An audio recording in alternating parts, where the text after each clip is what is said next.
Well, I titled it Supermassive Black Holes and Their Galaxies. If you're wondering why supermassive is in parentheses, everything will become clear soon enough. And I'll try to keep this talk as popular as possible because I realize only a minority here are astrophysicists. So for most of you, even the black holes and what they are might be a little bit of a mystery. So I'll try to explain that and keep the talk at a popular enough level, and there will be some other talks related to supermassive black hole physics and galaxy physics later, where you can hear some more details about what's being done. So, okay, first of all, a black hole. That's a term that I believe most people will have heard whether they are interested in astrophysics or not. Black holes are fascinating, and perhaps rightly so. However, I believe that they are somewhat misunderstood. And if I sound like I'm talking about some cute animals, that's perhaps not the best analogy, but there is also something to that as well.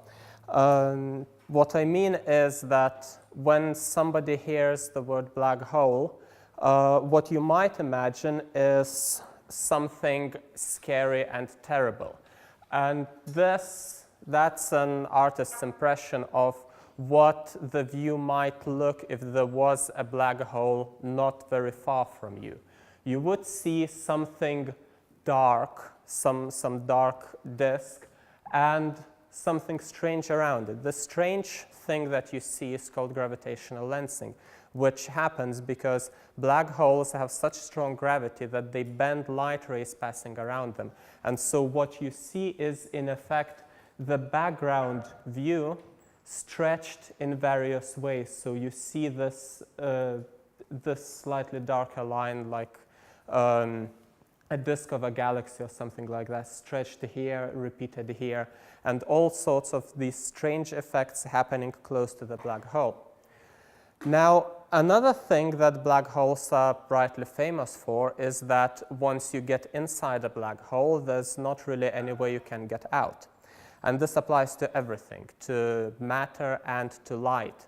So a black hole is more or less defined by the fact that it's an object with gravity so strong that nothing can escape its pull. That's the reason for having such a dark disk. And this disk, well, in fact, it's a sphere, obviously. And that sphere is called, well, it's bounded by a surface called the event horizon, which is a point of no return. Once you pass it from the outside, you cannot get out. Now, this understanding of a black hole leads to a certain misconception that people sometimes think that black holes are like cosmic vacuum cleaners, sucking everything in and perhaps destroying things they pass near. Now, while that might be true to some extent, in fact, it's certainly not the whole picture of what black holes are and what their effects are on their surroundings. And so in this talk, I will try to briefly describe what those effects are. Before we go on to this, I would like to tell you a little bit about what black holes are from the point of view of an astrophysicist. Because you can view black holes in two slightly different ways. One, as somebody who deals with theoretical physics, especially the theory of relativity, because there black holes arise from the equations as certain objects, and for a long time they were considered to be only the artifacts of mathematics rather than being some real objects. However, astrophysicists understand that black holes are quite real, and they exist throughout galaxies. There are many of them. And broadly, they can be divided into two classes. One is called stellar mass black holes, and another is called supermassive black holes. These two images that you see here are also artist impressions that are designed to convey some of the typical things you might find close to black holes. And when you look at them, you can see certain similarities already, even though I said that these are two types of black holes. You can see something, well, you can see something dark in the center here, not really here. But you see these lines called jets coming from the center, and you can see some sort of flat structure around here and around here.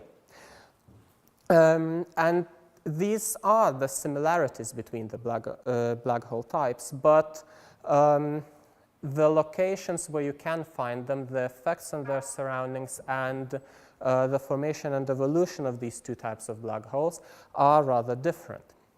So at first I will start by talking a little bit about stellar mass black holes and then move on to the supermassive ones. In order to understand where stellar mass black holes come from, we need to know a little bit about stellar evolution. Stellar evolution is a process which starts with the formation of stars. And stars are born typically in clouds of relatively dense and cold gas. Now, I say relatively dense because the densities in these gas clouds, these interstellar gas clouds, are still much, much smaller than what we would expect to find on Earth. Even a vacuum created in a laboratory on Earth is typically much, much denser than what you find in interstellar space in these clouds. Nevertheless, these clouds are massive enough and cold enough that their gravity causes them to contract and also fragment into small blobs. And each of these gas blobs contracts further until its density reaches such high values that thermonuclear reactions start there. Now, thermonuclear reactions that are important there are the burning of hydrogen. So several hydrogen nuclei, that is protons, merge together into a helium nucleus, liberating some energy in the process. As these thermonuclear reactions proceed, heat is generated, and that's what we call a star. A star is a thermonuclear fusion engine. This energy release, the stellar radiation, slowly evaporates the parent molecular cloud. This is a photo of the Eagle Nebula, which is a region of active star formation. And this blue gas that we see, if you look at it, you can see that there are something that looks like cavities here, and these are cavities evacuated by the powerful radiation of young stars. So these stars form in these dense clouds, but then evaporate those clouds, and what you're left with is a stellar group or a stellar cluster.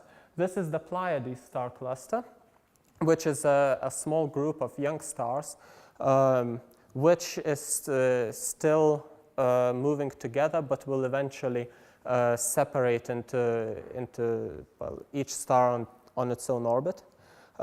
This is something similar to what has happened to the Sun. It was also born in a small stellar group, but then parted ways with its sisters. And as these stars live, their lives depend on primarily the mass of the star. Now, their stars can be divided into two groups. One is lower mass and another is higher mass. Our Sun belongs to the lower mass group, and if the star is less than about 8 times the solar mass, its life very roughly looks like this. You start with a nebula or a gas cloud from which the star forms. The star lives for hundreds of millions or billions of years, burning hydrogen until it exhausts the hydrogen supply, then turns into a red giant, sheds its outer layers, creating something that's called the planetary nebula. And at the center of the planetary nebula, what's left is a stellar remnant called a white dwarf, which is very small and very, very, very hot. When our Sun eventually becomes a white dwarf, its size will be similar to the size of the Earth, although the mass will be a good fraction of the current solar mass. Now, massive stars, live much more violent and much shorter lives, measured in millions or perhaps tens of millions of years. These stars are also born from these clouds, but they burn through their hydrogen supplies much faster, become giant stars, and then they explode as supernovae. A supernova happens when the core of the star collapses under its own gravity, with thermonuclear fusion unable to support its weight anymore. And at the time, the energy released can outshine the rest of the host galaxy for some period of time. Now, what's left at the center of the explosion is either a neutron star or a black hole. A neutron star is something much smaller than a white dwarf, but still something like a stellar remnant. However, a black hole is an object which has collapsed to such high densities that not even light can escape from it, and therefore it becomes shrouded by the event horizon. The sizes of neutron stars and black holes are really tiny. This is a diagram to scale. If we took a neutron star and a black hole, each of 1.5 solar masses, 1.5 solar masses would be about the minimum mass that you could have for a neutron star. And black holes start from about 3 solar masses and more. But here, just for the sake of comparison, I put a black hole of 1.5 solar masses. And here's a map of Vilnius. So for the benefit of those who aren't local, we are somewhere around here. And the city center is somewhere around here, and if you came here by plane, the airport is somewhere around here. So the distance from here to the airport of Vilnius is larger than across the event horizon of a black hole of 1.5 solar masses. The size of the black hole is linearly proportional to its mass. So if the black hole was twice as massive, its event horizon would have a radius twice as large, and so on. So these black holes are really tiny. Their masses are comparable to masses of stars. So they start from 3 solar masses and range up to maybe 100 solar masses. That's why they are called stellar mass black holes, due to this mass limit. Detecting such an object would be quite difficult because it doesn't shine anything on its own, and you could only in principle see it if it was wandering through the galaxy. You could only see it if it passed in front of a distant star and so blocked the light from that star for a little while. But these would be chance encounters. We don't know where to look for them, so spotting black holes like that would be very difficult. One possibility of seeing a black hole is if that black hole exists in a binary system. Many stars exist in binary systems having other stellar companions. Now, when one of these stars becomes a black hole, the binary system might still remain, and so you might end up with a situation where a black hole and a star are circling around each other. When this occurs, the black hole's gravity might be able to leach a little bit of the matter from the star, especially when that star starts to become a giant at the end of its life. And this material coming from the companion star moves close to the black hole, but due to something called the conservation of angular momentum, this material is unable to fall directly into the black hole, and so it circularizes, forming a disky structure called an accretion disk around the black hole. This accretion disk slowly trickles material down to the black hole by exchanging angular momentum from the central parts to the outer parts. And so the black hole eats a little bit of that gas. But what's important is that this gas, while circling in the accretion disk, heats up as it moves closer to the black hole. And we can see a particular energy distribution, a particular spectrum coming from this accretion disk, which is unlike a stellar spectrum. So when we see an object with this particular spectrum, we can determine that it's a black hole. And that's how stellar mass black holes are typically discovered, because it's quite impossible to discover them in other ways. Now, as I mentioned, black holes are tiny, but a question is, what effect do they have on their surroundings? So, as a mental exercise, let's think, what would happen if our sun was suddenly replaced by a black hole of the same mass? I said it's not possible that this would really happen. Our sun will end its life as a white dwarf, not as a black hole. But let's imagine that as a mental exercise. We have the solar system, and suddenly the sun disappears, and a black hole of one solar mass is placed in that same location where the sun was. Okay, raise your hands who thinks that all the planets will be drawn into the black hole and disappear. Okay, who thinks that the planets will fly away into interstellar space? Good, I can tell I'm talking to physicists. Although actually, who thinks that nothing will happen to planetary orbits? And which, okay, some of you are still awake, that's good. That's excellent. Indeed, nothing will happen to the orbits of the planets. Our Earth would obviously freeze and we would all die, but the planet itself would still keep orbiting that black hole. And that is important. Black holes are not cosmic vacuum cleaners, at least not more than stars are. It's just that they are so very small, so that if something comes very close to the black hole, then strange effects and extreme effects start happening. But if you are quite far away from a black hole, it doesn't matter that it's a black hole. It only matters that it's an object of a certain mass. So if we have the sun or a black hole or a wheel of Swiss cheese, spherical somehow rather than cylindrical, of the same mass, the orbits of the planets will be the same. So that's all about stellar mass black holes, and now let's move to supermassive black holes. As I mentioned, stellar mass black holes have masses of between 3 and around 100 solar masses. Now, from 100 to several 100,000 solar masses, there is a gap where we don't really see any black holes of this mass. From time to time, there are news reports that somebody has found a black hole in this region, in this mass interval, but so far nothing has been strictly confirmed.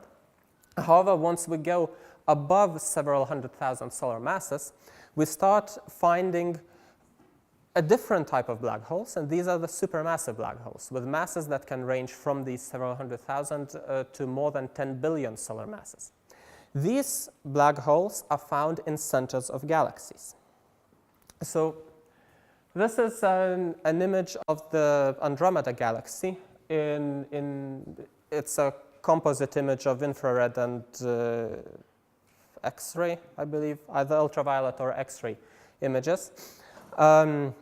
And well, here you can see some structures in this galaxy, like rings, spiral arms, and you can see that the center of the galaxy is quite bright. Now, in the case of Andromeda, this brightness comes because there are more stars in the center of the galaxy than in the outskirts, and so it is generally brighter. But a few percent of all galaxies actually have a very small and very bright source radiating in their centers. And I will tell you about what that source is and how it works in a moment.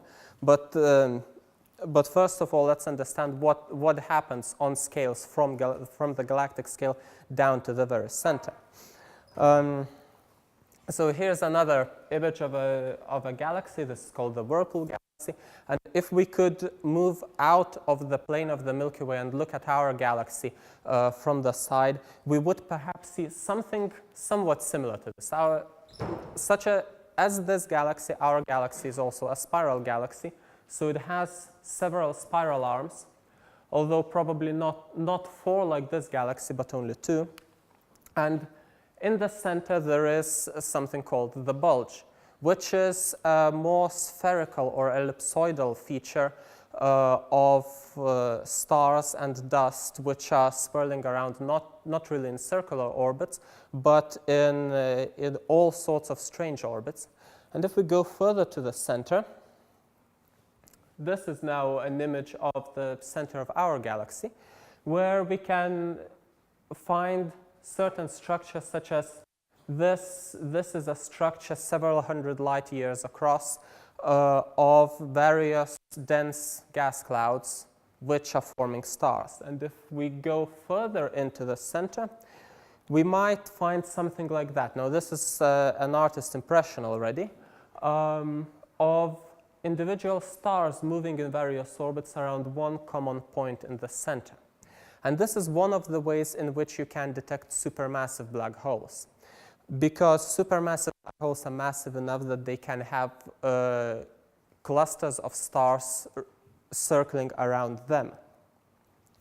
And here I will show you a short animation of a set of observations taken from 1992 to around 2008 of the very center of our galaxy. And these disks are individual stars, and as we look at them, is this star over around 15 years moving in an ellipse like that and completing a full orbit. And other stars, like these 4 and certain others which are not in the frame right now, are also moving, and you can determine their orbits, and all these orbits have a common focus point which is marked with a red cross. Now, from the motions of these stars, you can determine what the mass of the object attracting them is. And in the case of our galaxy, we determined that it is an object with a mass of 4 million suns. Given that the star that passes closest to this object passes by, I think, at around the distance that Neptune is from the Sun, that object must be really, really compact. You can't have, say, a cluster of very low brightness stars there, because such a cluster would not be able to exist with such a mass in such a small region. And there are other possibilities of what you could have there, but none of them actually allow you to have something so compact in with such a large mass. And stellar orbits are not the only thing that tell you how compact it is. You can also see some radiation coming from very close to that object, and from the rate at which this radiation output varies, you can find out that that object is smaller than the radius of the orbit of Mercury. And the only thing you can have that can be so massive and so compact is a black hole. And this is how we know that the center of our galaxy harbors a supermassive black hole.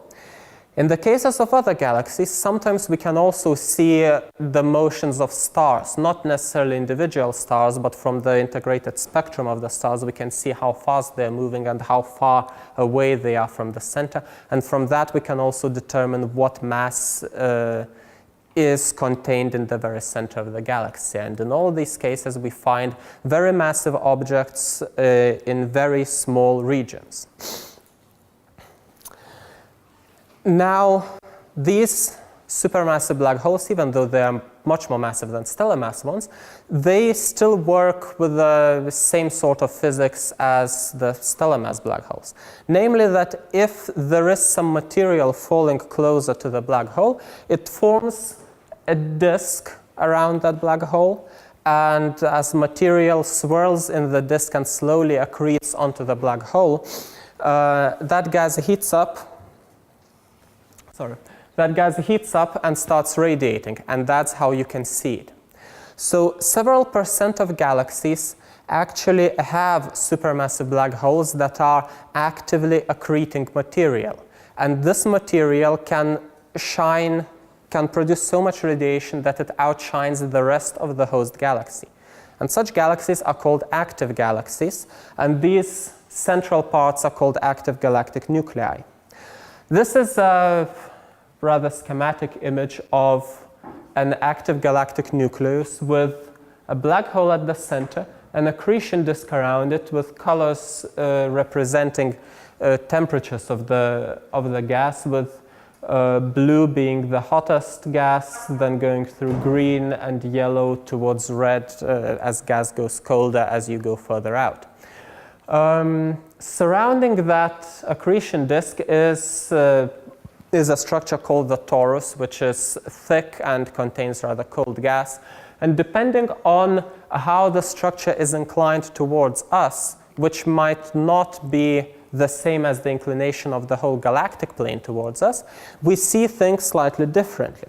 So if we look at this schematic with a black hole, an accretion disk, a torus, and several other structures such as various gas clouds in the central region moving at high velocities, creating broad spectral lines, and clouds further away which are illuminated by the radiation coming from the center but not moving very far, thus producing narrow spectral lines, and perhaps even a jet of very high energy and high velocity particles coming from the very center of the accretion disk.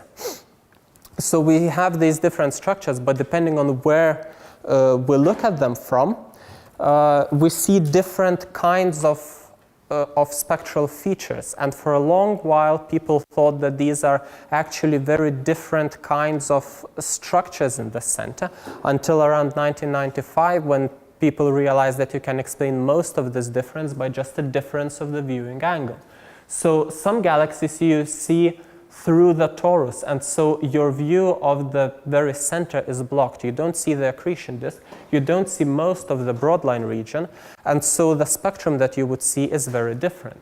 But if the inclination is different and you look at the galaxy in this direction, well, at its nucleus in this direction, you see a different kind of galaxy because you can see the broadline region and the accretion disk. In some cases, it might actually occur that the jet is pointing straight toward you, and in that case you are seeing an even different structure. And so these are the various names that have been given to these structures. This is a very, very rough diagram, and there are many other differences among them, and some of these differences cannot be explained by just the viewing angle. So there are certain differences, and there is some variation in the structures that you would have at the center, but the general view is very similar in most cases. And this is what you might be able to see if you could look at an active galactic nucleus from quite close. This is still an artist's impression. We don't have nowhere near enough resolution in our telescopes to see something like that. But if you looked at it from the side, you would see the torus, and you would see something like jets, or in this case perhaps winds of material blasting away from the active galactic nucleus, shining in all parts of the electromagnetic spectrum. So that's how supermassive black holes work. Now, on their effects on the host galaxies, that effect is communicated by these things that I just mentioned, by jets and by winds. Now, a jet is a narrow stream of very energetic particles moving close to the speed of light, which is launched by the magnetic field of the accretion disk as it rotates. As the accretion disk rotates, so do the magnetic field lines, and these field lines can accelerate some gas particles from the accretion disk to escape the pull of the black hole and blast out of the galaxy. Another way that you can have some effect is that the radiation from the accretion disk gets absorbed by gas close to the accretion disk, and that gas can be also pushed away from the center. So these aren't things escaping from the black hole. They are escaping from the vicinity of the black hole, but the processes that allow them to escape are caused by the significant gravity of the black hole. And these winds or jets can interact with the material further out in the galaxy, with the gas that fills the volume of the galaxy.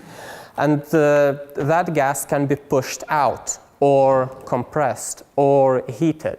And there are several effects that can happen. As I mentioned, the radiation from the active galactic nucleus can outshine the rest of the host galaxy. So we do have a very powerful energy source, and these jets and winds are quite efficient ways of communicating several % of that energy to the host galaxy. And when that host galaxy medium, the gas, well, it's essentially just the gas, absorbs that energy in some way, either by interacting with the jet or by interacting with the wind, or just by absorbing some of the photons coming from the center, this material can be perturbed very significantly. And we might get galaxy-wide structures forming due to the activity in that very center, in the nucleus. This is a composite image of a nearby active galaxy, Centaurus A. It's composed of X-ray, radio, and optical images. And in the optical, we don't really see much evidence of activity in the center. We see some dark features. These are dust lanes in the galactic disk. And we also see that there is some radiation shining around. So we can determine that there are many stars and there is perhaps something in the center, but not very much about its effects. However, when we look at the X-rays and the radio images, we see a lot. We see jets coming from the center. One jet is directed somewhat towards us. That's why we see it much better than the jet that is directed away from us, which we can barely see.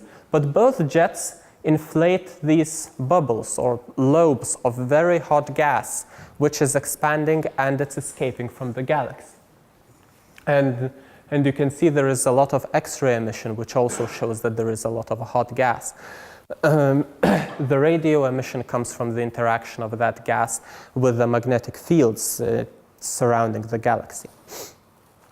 This is another case of material escaping the galaxy. Now, this is a galaxy called MA2, or the Cigar Galaxy.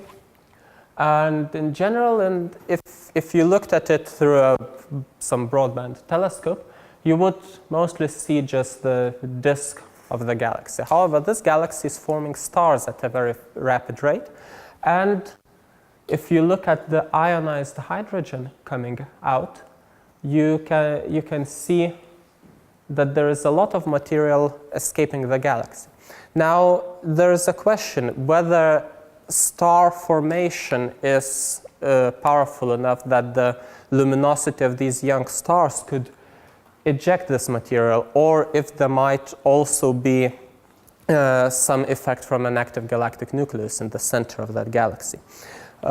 So there are still many questions, but this is a nice image of showing material escaping from the galaxy. We have a lot of data showing material escaping the galaxy in similar outflows in other galaxies, just not such great imagery of that. So the effect of this gas escape is that galaxies turn from young and blue to old and red. Now, what do we mean by that? First of all, some galaxies actually look bluer than others. If you look at them through a telescope, you might see that some have slightly bluer colors than others. But we know that galaxies are blue when they form stars rapidly and they become red as the star formation rate declines. This happens because the more massive a star is, the bluer its light, but also the more massive a star is, the shorter its life. Therefore, young stars, or if we have a group of young stars, the total radiation from that group will be rather blue because it will be dominated by these massive stars. But as the group of stars gets older, these massive stars end their lives one by one, and so you are left with the less massive stars which radiate somewhat redder, in somewhat redder colors. So if a galaxy does not form young stars, eventually its color turns red. So we see some galaxies which are blue and they are actively forming stars, so they are sometimes referred to as young. And others can be red and they are referred to as old because their stellar populations are quite old. Now, how do we know that it's the effect of an active galactic nucleus that can do that and can change galaxies from blue to red? Well, one thing is that from what I just told you about these effects of active galactic nuclei, if you remove the gas from the galaxy, there's nothing left that can form stars.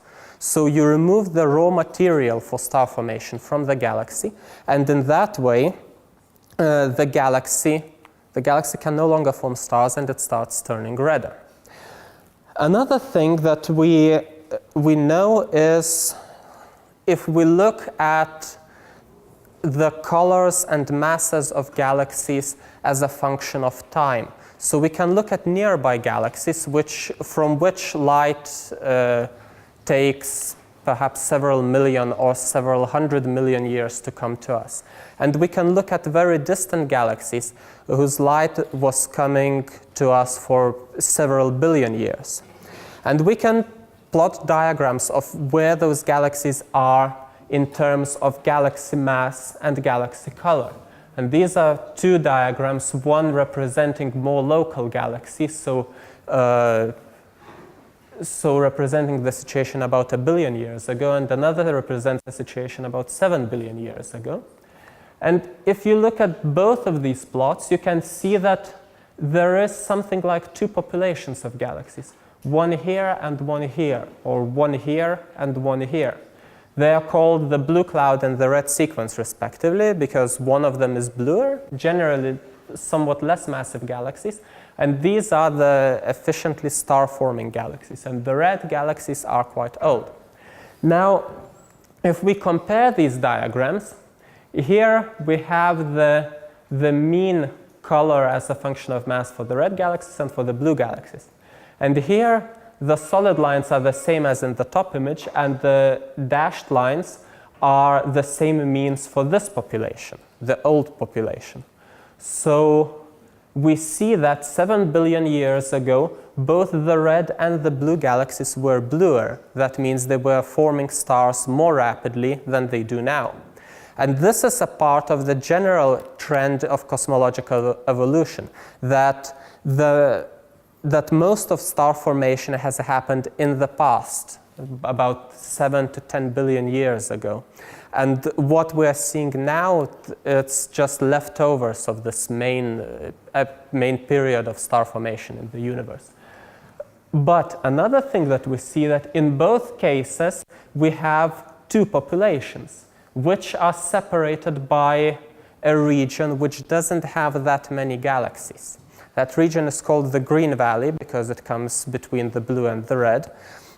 But the fact that it has not that many galaxies means that either these two populations are quite separate, or if there is migration between the two populations, it happens quite rapidly.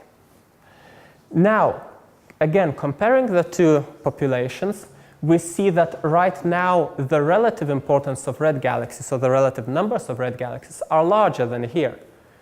We can see that the densities of red galaxies are somewhat higher here than here. So this can be interpreted as evidence for blue galaxies turning into red galaxies. And the fact that we don't see many galaxies in between the two states means that this evolution happens quite rapidly. Rapidly means on the scale of 100 million years. For astronomers, for galaxy evolution, is quite fast. You can't have such a rapid change by just forming stars and depleting gas via star formation. But you can have it by invoking the effects of an active galactic nucleus, by saying that active galactic nuclei expel a lot of gas, and we actually see evidence of gas being expelled at rates that will leave galaxies with very little gas to form further stars on time scales of 100 million years or less. So active galactic nuclei can clean galaxies of gas, and we also see evidence that galaxies stop forming stars on timescales of 100 million years. So putting these two pieces together, we can say that active galactic nuclei affect the galaxies by clearing their gas supply and thus shutting off further star formation. And that's all that I wanted to talk to you. So thank you for your attention.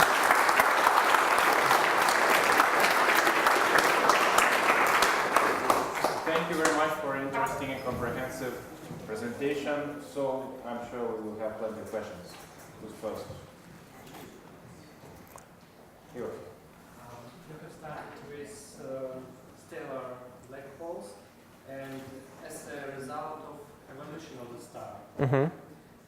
But I don't understand whether it's maybe a real black hole, because for a distant observer, for a particle, for example, it takes infinity much time to cross the event horizon. Yeah, horizon of events.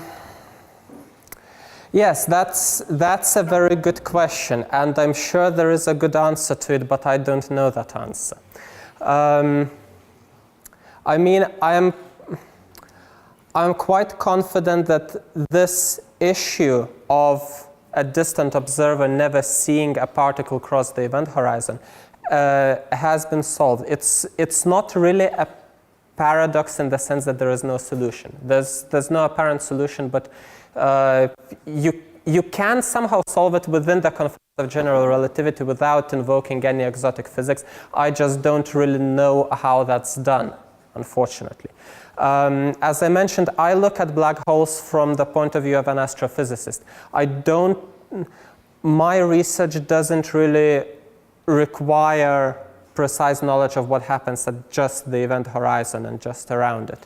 What I'm interested in is that there are sources of very strong gravity which creates this strong radiation. So unfortunately, I can't answer your question. So astrophysics doesn't look for the nature of black holes, but effects that causes huge masses.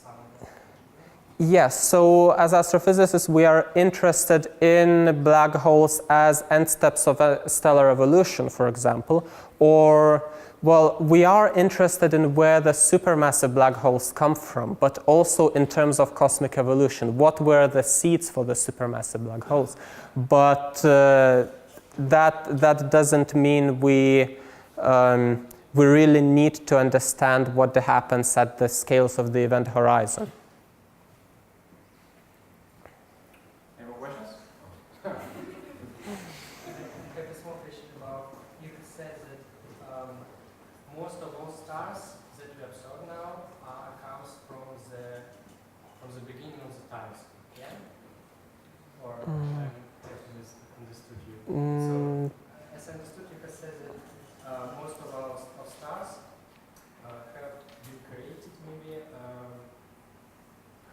Oh, right. Yes, yes. On average, star formation in galaxies was more rapid about 7 to 10 billion years ago than now. This difference in average rates is, I think, about a factor of 10. So there is still star formation happening now in the universe, but yes, more stars were being formed a long time ago.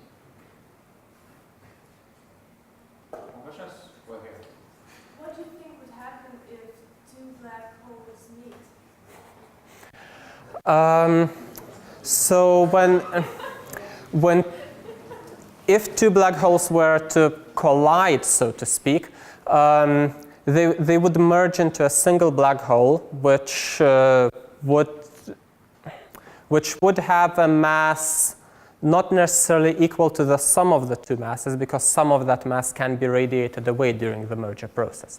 And one of the signatures of that process should be gravitational waves coming from that black hole binary as it is merging. And this is a process that should happen when galaxies merge, because galaxies sometimes collide and merge. And the central black holes of these galaxies also have to merge after a while, after the two galaxies have merged. So one of the reasons why people are trying to build detectors that can detect gravitational waves is to find out the rates of these black hole mergers happening in many places in the universe. So that we can test some of the theories of galactic evolution as well. I actually have two questions. One would be that, as you said, that the gas that surrounds the black hole emits radiation. Mm-hmm. Its spectra is somewhat unique. Mm-hmm. What sense it is unique, for example, from the spectra of neutral atoms or ionized atoms? I don't mean it's unique in terms of exotic physics. It's unique in the sense that it's different from a stellar spectrum. A spectrum of a star, very roughly, is a spectrum of a black body. There are, of course, differences. There are spectral lines and so on, but you can approximate it roughly as a black body. An accretion disk around the black hole, its spectrum is a sum of many black bodies, because you can think of it as a set of concentric rings, each ring having a particular temperature and radiating as a black body. So you have many black bodies put together. And that gives you a very broad spectrum. So where a stellar spectrum would look like this, an accretion disk spectrum looks like this, because you have many different temperatures. And that's one of the ways you can tell apart a stellar spectrum and an accretion disk spectrum.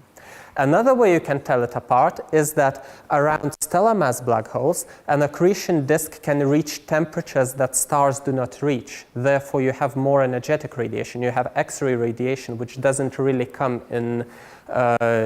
from stars. At least there's not much X-ray radiation coming from stars, but there is quite a significant fraction of an accretion disk radiation that is emitted in the X-rays.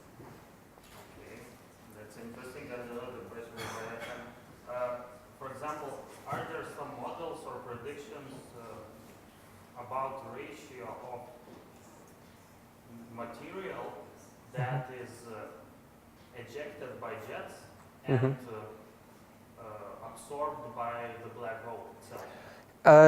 Yes. There are quite a few models, some of them dating to the 1970s, when people realized that that there are ways to detect black holes other than just by them passing in front of a star. One of them was the accretion disk model, and another was the connection of that to jets, so to magnetic fields and to jets. I can't tell you about these ratios off the top of my head. I don't remember what those ratios are, but yes, there are models.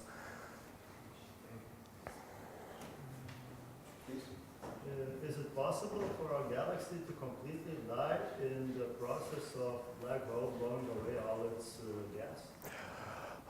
If by completely die you mean stop forming stars completely, I'd say, strictly speaking, no, but in practical terms, almost yes. There will be some residual gas that will be able to form stars, but the general rate of star formation will be so low as to be almost non-existent. However, that also depends on the shape of the galaxy. If you have an elliptical galaxy, that's an example of an elliptical galaxy. In such a galaxy, the active galactic nucleus could blow away gas in all directions. But if the galaxy is a spiral galaxy, if it has a disk, then the density of gas in the disk is generally too large for the active galactic nucleus to push it out. So gas in the disk should not be significantly affected. It might be affected in the sense that the outflow coming around the disk compresses the gas in the disk, but it doesn't push the gas out. Any more? I heard a few models of rotating black holes. Mm-hmm. How you can describe and check its rotation? Yes, so a very simple and basic model for a black hole would be one that is not rotating. And another thing you can add to it is rotation of the black hole. In principle, a black hole can be fully described by three parameters: its mass, its rotation, and its electrical charge. And in astrophysics, electrical charge is not really important, because if a black hole got charged up, it would attract particles of an opposite charge and they would cancel out. However, in most cases, black holes should be rotating. So yes, there are models that explain what happens around the rotating black hole as a function of how fast it is rotating. From an astrophysical point of view, the main difference between a non-rotating and a rotating black hole is the size of the inner edge of the accretion disk, because there is a certain radius from the black hole which is larger than the radius of the event horizon, beyond which the accretion disk can exist, but closer to the black hole than that radius, material just falls freely into the black hole and cannot be supported as a disk. So depending on the rotation of the black hole, the inner edge of the accretion disk moves either closer or further away. And since the temperature of the material depends on its distance from the black hole, the highest temperature you expect in an accretion disk depends on the rotation of the black hole. So if we can measure the temperature very precisely and the mass of the black hole very precisely, we can also determine the spin. However, in practice, that is very difficult to do, and so far there isn't really any firm evidence of precise spin rates or rotation velocities of black holes. There have been attempts, but the errors on the results are typically as large as the results themselves. Okay, let's close the session with a stupid question which will be given by me. So, how would you imagine yourself falling into the center of a black hole, and does your imagination meets this process shown in the famous movie Interstellar?